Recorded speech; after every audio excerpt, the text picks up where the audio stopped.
How's it going, everybody? Welcome to another edition of The Opinion. And the Lakers fall to the Denver Nuggets 110-99, and they are started the season 0-4. And I believe at the end of the broadcast, I believe it was Richardson and, or not Richardson, but who, I have the guy's name like on the tip of my tongue. He played in the NBA for a long time. But him and J.J. Redick were basically covering the game along with another guy. They were the ones on ESPN basically giving the play-by-play, the color, and the play-by-play covering the game. And I think they said that there's only been like 2 teams ever to make the playoffs starting 0-4. So now the Lakers find themselves starting 0-4. And I could just tell you, and Russell Westbrook didn't even play this game. So that's kind of why the title of the thumbnail says, well, who are they going to blame? Because Russell Westbrook didn't play. They blame Russell. A lot of the people a lot of the fans and people like to blame Russell Westbrook, not the players or the coaches, because they're not going to do that. But a lot of the players like to blame Russell Westbrook for what happened in the first 3 games. And then he didn't even play, and you still got the exact same result. So at the end of the day, whether Westbrook plays or doesn't play, this Lakers team is a complete and absolute dumpster fire.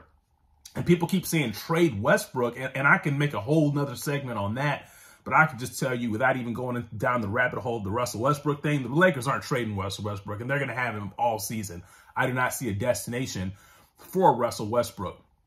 But at the end of the day, the Lakers' problems is obviously shooting, and it's a lot of things. But at the end of the day, if the Lakers as an organization want to move forward, there's 2 things that they got to do. And I know some of you Lakers fans are not going to want to hear this, but there's 2 things that they got to do.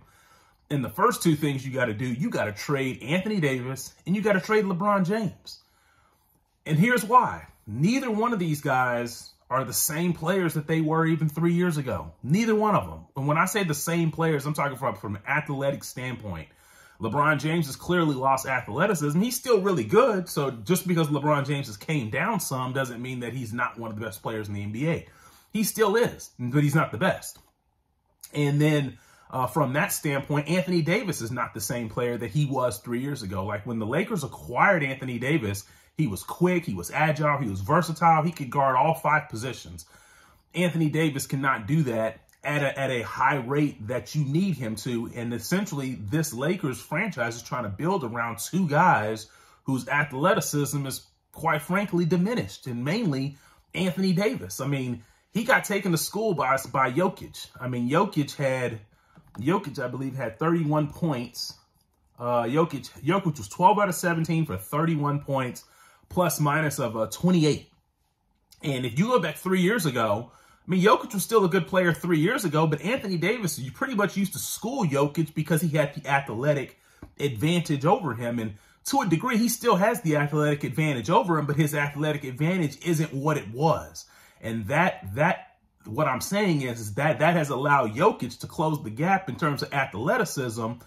And then now Jokic, his fundamentals are a lot better than AD's, and he just takes AD to school. Like there's nothing that AD can do with Jokic these days. I mean, like I said, it used to be a mismatch because Jokic couldn't match up with AD's athleticism.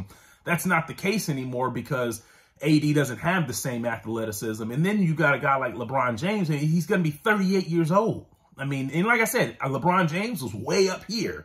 I have to put my hand like out of the camera because LeBron James was like way up here.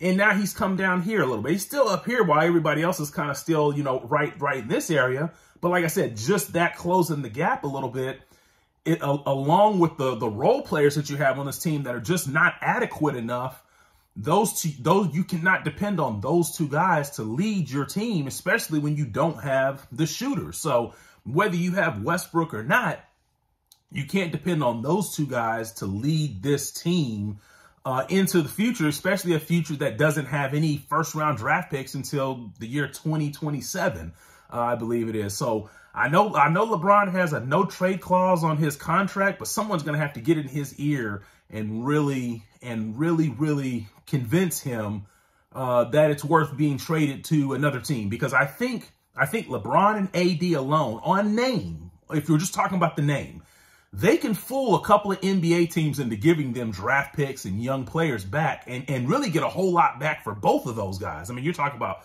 LeBron James or even AD.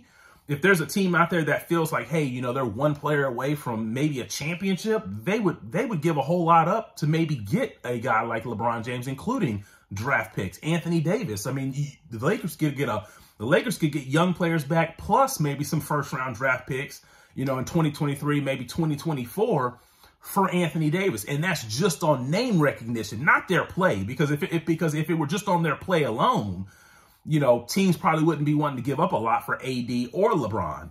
But like I said, the Lakers are running out of time if they're going to make a trade for either one of those guys. If they're going to trade away Anthony Davis or LeBron James, they are running out of time, because the day will come where you're not going to be able to fool NBA teams and say, hey, we'll give you AD or LeBron, because they're not going to give you back that much for them, because they're going to recognize, like, hey, their play is not what it was. So I think that that's what the Lakers need to do going forward, is just trade both of those guys, get back some young players and some young pieces, and more importantly, draft picks, and let's really start building for the future. That's what I think the Lakers will do. But unfortunately, I'm smart enough to know that the Lakers are not going to do this, because LeBron James is close to breaking the scoring record, and they want LeBron James to do that in a Laker uniform. So LeBron James is probably off limits, especially with the no trade clause. AD, he may be off limits, but we'll see. But I think that that's what the Lakers have to do if they want to move forward, is essentially just trade both of these guys, if not one of them. Like I said, I would say that same thing about Westbrook, but they're going to get peanuts back for Westbrook. So I don't really think there's a trade out there for them for Westbrook, unfortunately. But I mean, the Lakers right now, it's a dumpster fire, 0-4. I mean, I know it's early in the season, but I don't have this team making the playoffs. They just don't have enough. They just don't have enough. And especially when you're being led by a 38-year-old guy with diminishing athleticism, and then Anthony Davis, who can't stay healthy. And obviously those injuries are leading to his athleticism being diminished as well. So 0-4 for the Lakers. And looking at their schedule here on the computer, here they have got the, hold on here. Looking at the Lakers schedule, they've got Minnesota coming up. They're at Minnesota. Minnesota just made 23-pointers versus the San Antonio Spurs. And then they got Denver once again, back at home again on Sunday next week. So not going to say Minnesota's not unwinnable, but it's definitely not going to be easy. And then you've got Denver again. So Lakers are really up against it with this schedule to start the season. And then they've got Utah coming up, who's been playing really well. And then they've got the Clippers again as well, and then Cleveland. And so all these teams are younger than the Lakers. They have fresher legs, younger legs, more energetic, and that's what I'm saying. The Lakers just don't really give the effort. So what do you guys, what I want to hear from the Lakers fans. What do you guys think? I want to hear for your opinion. Leave it in the comment section. What do you think the Lakers need to do? And also, if you're NBA, man, subscribe, because I don't just talk about football. I don't just talk about boxing. I talk about all sports. So because NBA season has started, I'm definitely going to be making a lot of NBA videos. So, man, hit the subscribe button, because I'm the only one that's going to give to you the truth. I'm not going to be like all these people on the TV and the fanboys and things like that. I'm going to give you the truth, whether you like it or not. But either way, I'm going to tell you the truth, and you're going to see it play out. So make sure you hit that subscribe button if you are an NBA fan, and I'm out of here.